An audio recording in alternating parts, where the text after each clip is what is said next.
Hi guys, what's going on, and welcome back to another video on Conqueror's Blade. So as we are starting to draw towards the end of Season 8 now, I kind of wanted to do a sort of state of the game. What does the future of Conqueror's Blade look like? What is currently being done well, what is currently being done badly, and probably descend into a little bit of a rant about things in general.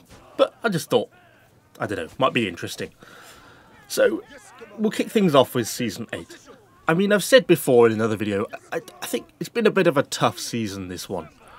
I think we've all kind of struggled a little bit, and I think player numbers have struggled a lot as well. I think when we compare it to Season 7, the Viking season before, you know, it's been nowhere near as successful, and definitely I think player numbers have struggled.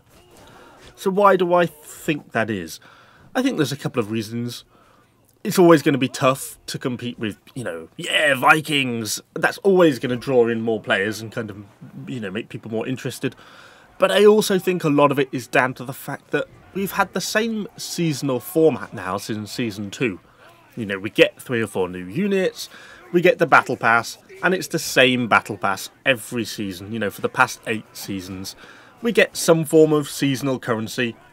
I like the fact that they switched to blades, which now carry over, but it's still the same format, essentially. You know, you get a shop, you can buy some armor schematics, you do some unit challenges. It's just the same thing every time.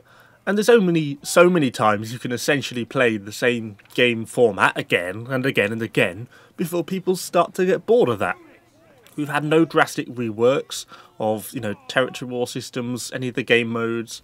We don't really even get very many new maps. And the one new map they did decide to introduce this season, Linwu Fortress, a 10v10, which is a really strange choice. I mean, it's pretty well known that everyone hates the current 8v8 maps, so why pick a 10v10? I'm not quite sure.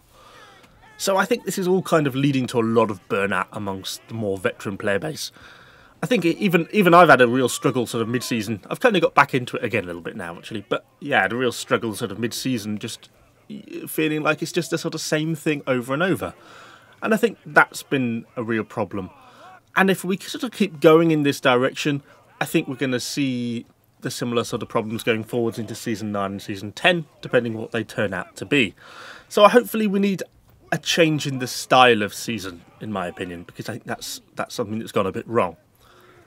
I mean, since we're talking about Season 8, grenade guys. Well, whatever happened to them? The Tier 5 musketeer that was supposed to be coming out. They just sort of went completely silent on it. And I mean, this is not just a My.Games thing. This is a booming thing as well. It was just like everyone pretended that they never existed. What musket? What Tier 5 musket? Nope, don't know anything about that. And it's just kind of annoying. If there's been a problem with the unit, why can we not have a sort of a post and report that says this and clears up the confusion and says, you know, oh, we'll be releasing it next season. Instead, we sort of get this attitude of we've pretended it never existed. And that's kind of annoying. I think a lot of people have also been wanting that Tier 5 musket unit for a very long time, and it never kind of really materialised. So I think a lot of people were disappointed about that. Okay, Season 8. Moving on to server stuff. So this has been a problem on the My.Games side of things for ages, since the start. We actually had a completely separate rant video about this some point in Season 7 when it got really bad at one point. And nothing has really changed. The only thing so far that's changed, and this is probably clutching at straws, but the kind of attitude has changed slightly in the sense of it's gone from, what server problems? There's no server problems, to we're working on it and we'll let you know when we've got something. I mean, hopefully, I really hope they actually are working on it. You know, I'm not going to hold my breath, but it would be really nice if they were and they actually got some changes. If they're still on the fence and they happen to watch this, please upgrade the servers. Everyone wants it. It would really do a lot to sort of increase the happiness of the player base because it's been needed for, well, years now. And yeah, the server situation really does just need to be resolved, and that's going to really sort of help retain some more of the veteran players and draw new players in a little bit more, because it's something that is definitely needed. So what about unit and hero balancing? I think this is something that has always been a little bit of a problem for me, mostly down to pace and kind of attitude to unit balancing. And this is really more of a booming problem than a My.Games problem. But the changes for hero and unit balancing happen very rarely, or at least not quick enough in my opinion. An example of this, or the best example in my opinion, is to go back to Season 6, to the Liao Rangers. So when they first unleashed the unit in the season as a promoted unit of the Fire Lancers, it was vastly overpowered. I mean, everyone and their mum knew it was overpowered. But it took months for any changes to happen. You know, it went on for months where these Liao Rangers just went around stomping on everything and everyone. And then nothing seemed to change. There was no nerfs, nothing.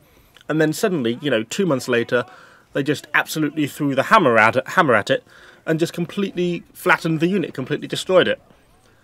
And I just don't understand this style of unit balancing. Why not, after the first week, when it was patently obvious to everyone in game that it was a bit overpowered, do some small changes? Take a little bit of its blunt damage off, interact slightly with how its unit changes with the units, maybe some of its movement speed, whatever. Make a small change.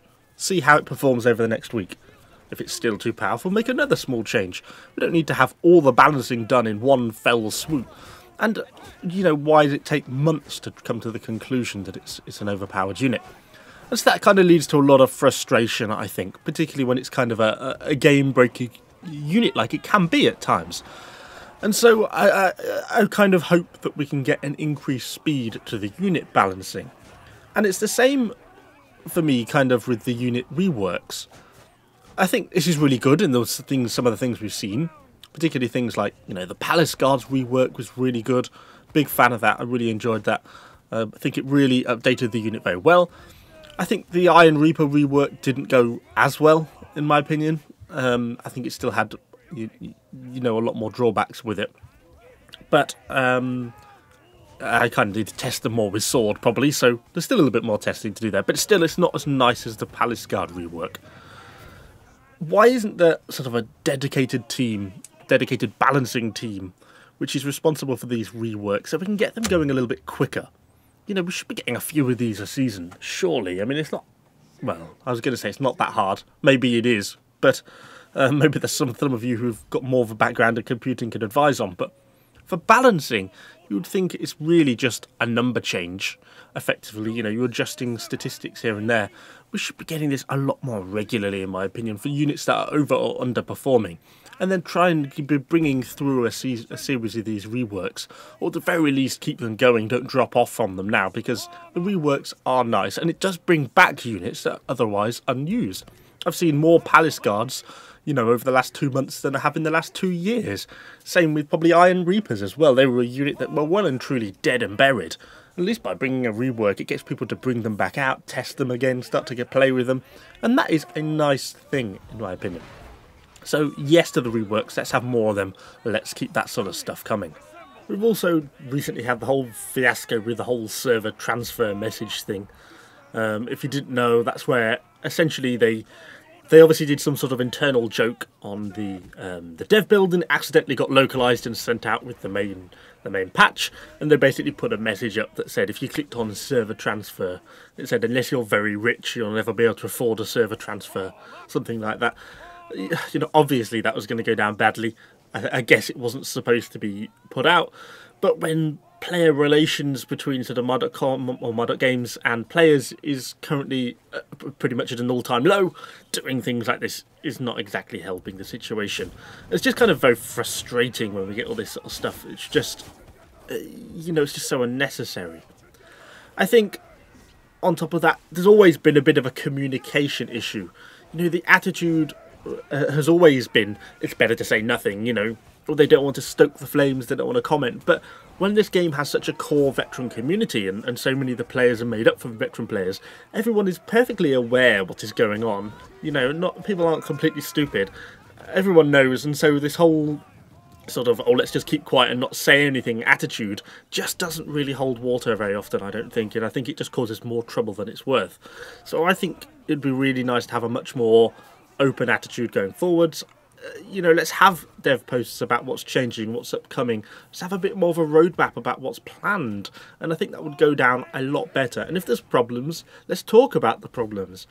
I don't think anyone expects everything to be perfect and everything to work every time, but a little bit more clarity about some of the decisions and some of the logic behind the decisions, I think would go a long way to sort of appeasing some of the player base. Well, or at least it would appease me slightly anyway. Well, that turned into a bit more of a rant than perhaps I intended. We could really go on for this, like a whole hour podcast about ranting about different things, but we'll try and avoid doing that. There is still a lot of positive changes, some little small things coming in. I'm glad we've got things like unit scores and stuff, even though it probably highlights me as being an Evo slayer of peasants rather than slayer of anything useful. But it's still a nice addition to have into the game. I hope we start to get more changes and different style of seasons going forwards, because I think that would certainly be nice. We'll have to kind of see what Season 9 is going to bring. Not really got any ideas what I want it to be, really, assuming they're going to go with a similar sort of historical unit type style. I don't know, did anyone have any thoughts? That would be kind of an interesting one to end on, I suppose. What are you kind of hoping that Season 9 is going to be? Is there anything specific you're looking forward to it? Be it, you know, I don't know, Romans or Japanese? What are you looking forward to and what are you hoping we're going to be getting? Anyway, hopefully you've enjoyed my random little rant. Didn't intend for it to go quite like that, but there was an entirely unscripted video, so there we go. Anyway, I'll end it there. Thanks for watching, guys, and I shall see you all on the next one.